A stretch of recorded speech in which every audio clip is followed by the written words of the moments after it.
Right now, a massive technological shift is putting one of the world's biggest industries at a huge crossroads. We're talking about Indian IT, a multi-billion-dollar giant.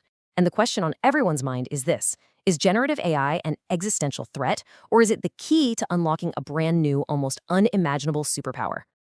And look, this isn't just some over-the-top hype. That's a direct quote from Vishal Sikka, the former CEO of Infosys, one of the absolute titans of the industry. He's making it crystal clear that this isn't some far-off sci-fi scenario. No, the disruption is happening right now. And believe me, this isn't just a theoretical disruption.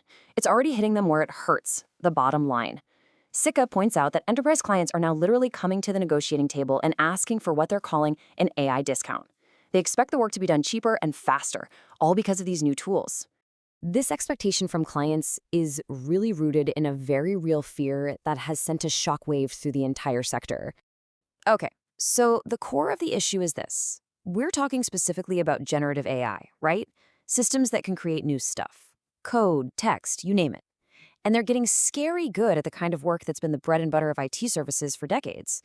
Things like code migration, system integration, all the stuff that can now be done way, way more productively. And that fear, well, it turned into real money disappearing from the market, and fast. Following all the recent AI news, the market just reacted. We saw major players like Infosys and Wipro take these big hits in their stock values. It was a clear signal that investors are taking this threat very, very seriously. But okay, after that initial shockwave, it's worth taking a breath and getting a reality check. Sikka himself actually urges a much more nuanced view, arguing that the way this technology gets adopted is, well, it's a lot more complicated than you might think.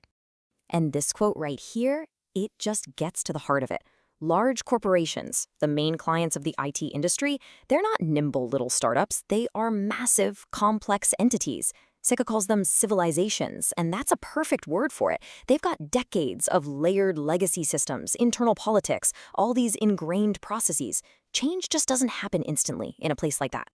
So what you end up with is this huge gap, this chasm, really, between the hype and the on-the-ground reality. I mean, sure, in a lab, a new AI tool might look like pure magic. But trying to actually implement that magic across a global company with thousands of employees, that is a whole different ballgame. It takes time, and you have to overcome a whole lot of inertia. Sikka has this brilliant example to illustrate his point: self-driving cars. Think about it. A car drove itself successfully almost 20 years ago.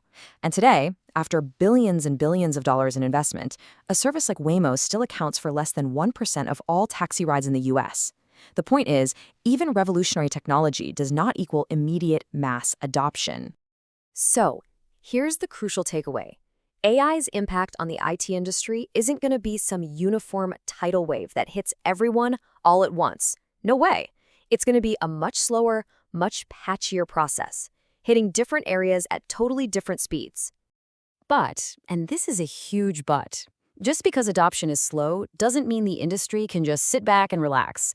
Because while the disruption might be gradual, the opportunity for those who get it right is absolutely immense. And Sikka has seen this firsthand.